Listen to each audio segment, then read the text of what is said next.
Hello and welcome to Human Conditions, part of the LRB's Close Readings podcast series. I'm Adam Schatz, your host, and with me today is Pankaj Mishra. Thank you for joining me, Pankaj. Thank you, Adam. This is the concluding episode of my 4 conversations with Pankaj, and the subject of this episode's conversation is Nadezhda Mandelstam's 1970 book, Hope Against Hope. Mandelstam was born in 1899. She was a Russian Jewish writer and educator, the wife of the poet Osip Mandelstam, who died in 1938 in a transit camp to the gulag in Siberia. Osip Mandelstam was first arrested in 1934 for a poem he'd written about Stalin, and when he was exiled, his wife Nadezhda went with him. Later, the sentence was lightened, and they were allowed to move to a town in southwestern Russia, but they were still banished from the larger cities, and Nadezhda only regained her Moscow residence permit 20 years later, long after her husband's death. She led a nomadic life, constantly changing her place of residence. The focus of her work throughout that time was the preservation of his poetry. In fact, she memorized his poems in the hope that one day they would be back in print. So she persisted in her efforts, and in 1964, he was rehabilitated under Nikita Khrushchev. Hope Against Hope was first published in English. It was the first of her 2 memoirs about life under Stalin. The second, published 4 years later, was Hope Abandoned. So Pankaj, this book is a chronicle of the terrible ordeal suffered by Osip Mandelstam, who was arrested in 1934, rearrested in 1938. We don't know exactly what the date was of his death. That's how this book concludes. Who was Osip Mandelstam? Why was he so important? Well, I think he was, now obviously he's regarded as one of the great Russian poets of the 20th century. And he's, also known as one of Stalin's most prominent victims. But his reputation as a poet actually expanded even before the Russian Revolution. So he was one of those people who became famous, who became part of a very talented generation of Russian poets that included Pasternak, Svatova. Mayakovsky, too, I think. Mayakovsky, and started to publish, travel a little bit in Europe. He came from a Jewish family, although, I think he didn't really present himself or thought of himself as particularly Jewish. In fact, he tried to sort of distance himself from his Jewish origins.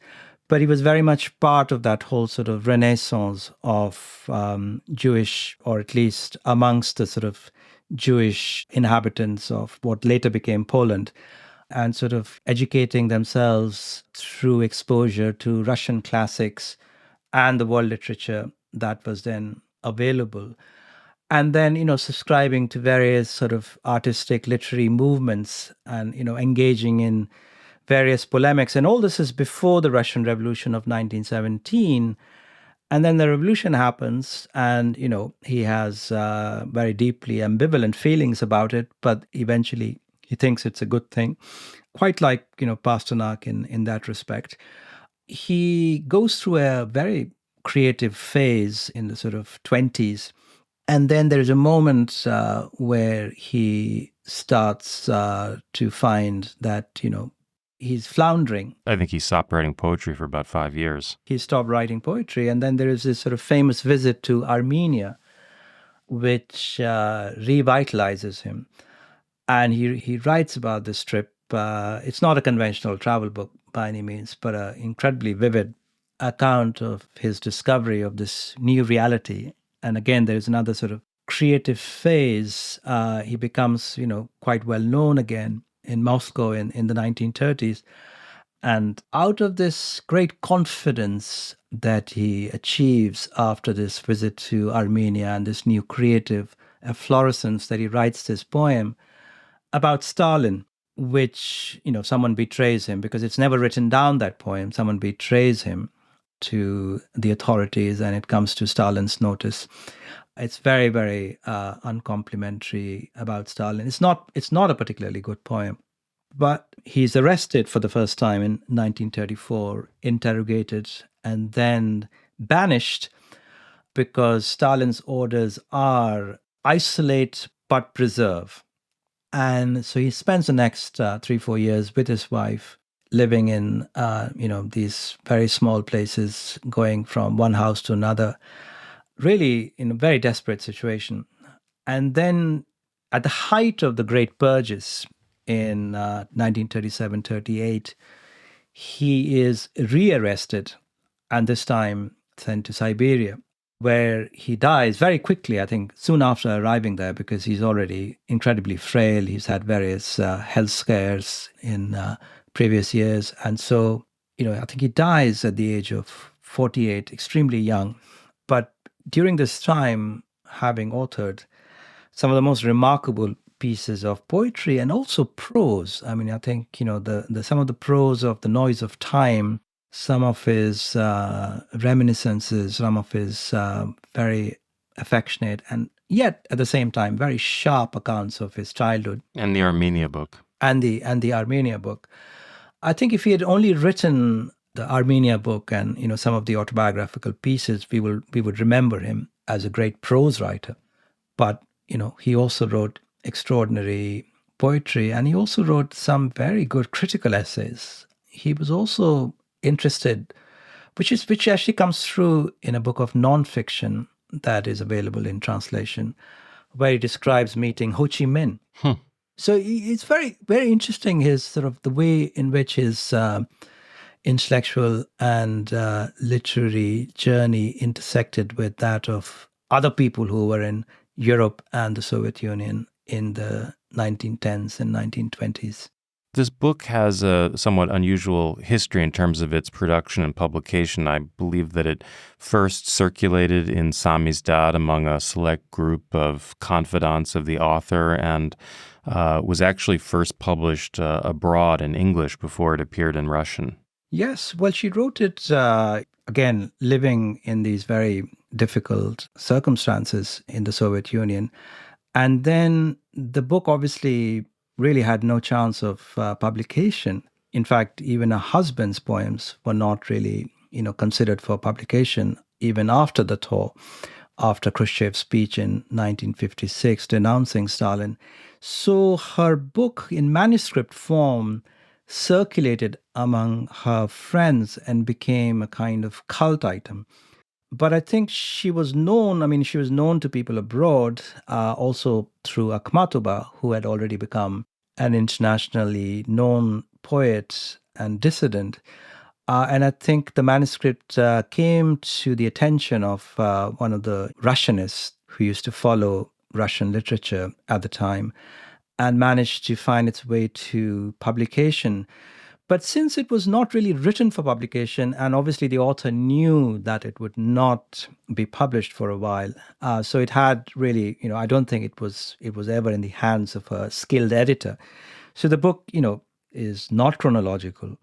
It jumps around a great deal. There's a lot of hindsight in it. And it's written in these sort of short, punchy sections. Exactly. Which, really depends, which are kind of short commentaries on a particular situation that has just been described. But it never really loses, despite the fact that it refers to a lot of people that may be unfamiliar now to a contemporary reader. It never loses its readability. And each of the conditions she's describing really is very, very extremely concrete. Parts of it really read like a very compelling work of fiction. I mean, there's a sort of, novelistic energy and vitality in her account. Pankaj, I wonder if you could talk about what led you to choose Hope Against Hope as your final selection in the Human Condition series. Why not Darkness at Noon or 1984 or a Victor Serge novel, or for that matter, Solzhenitsyn's Gulag Archipelago? Why this book? I think that's interesting. The books you mention, which are also records of life under tyranny. But I think Nadezhda Mandelstam's memoirs, the 2 volumes you mentioned, in many ways exceed these works, a couple of them imaginative works. Also, one of them account of life lived under extreme conditions, the conditions of the gulag, the Solzhenitsyn book you mentioned. Whereas I thought the Mandelstam books, actually, especially this one, Hope Against Hope, describe a much more commonplace experience, an experience not just confined to tyrannies or very obviously totalitarian regimes like that of Stalin, but also the experience of writers elsewhere who had suffered under authoritarian despotic regimes, who had known betrayal by their compatriots, who had not only suffered persecution from the state, but also from respectable members of civil society. Even from their friends. Even from their friends, and in many cases, their relatives, actually. Osip Mandelstam's brother is a very interesting example of that. So I thought actually these books in many ways convey a wider range of the experience of a heavily restrictive, if not overtly authoritarian or totalitarian regime. And in that sense, much, much more representative of the human experience of the 20th century. Obviously, the books you mentioned were taken up and discussed very widely and read extremely widely during the Cold War because they seem very straightforward accounts and descriptions or imaginative recreations of life under tyranny, especially under Soviet communist tyranny.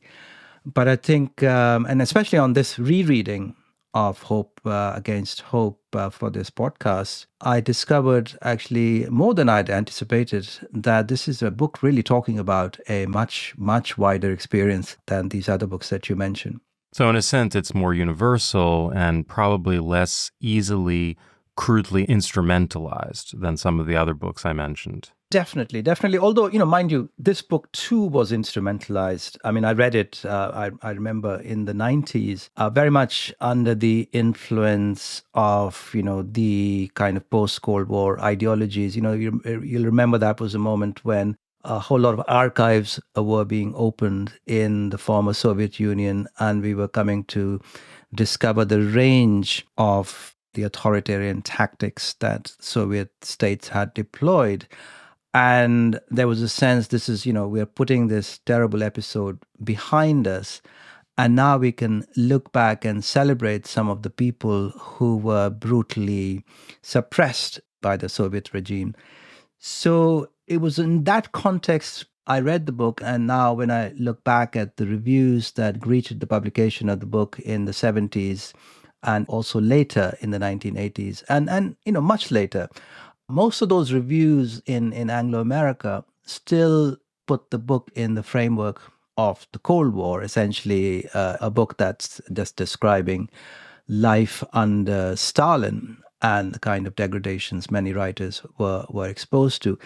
But I think it has a broader message. Definitely describing life under tyranny and the kind of uncertainty and terror that so many writers were exposed to in the Soviet Union and also indeed in other countries, in Spain, in Nazi Germany, in Latin America, in recent decades, in China, in India.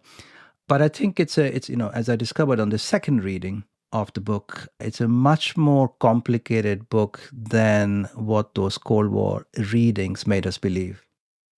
Thanks for listening to this extract from Human Conditions, a close reading series from the London Review of Books. To listen to the full episode and all our other close reading series, sign up to our close reading subscription at lrb.me/close readings or click on the link in the description.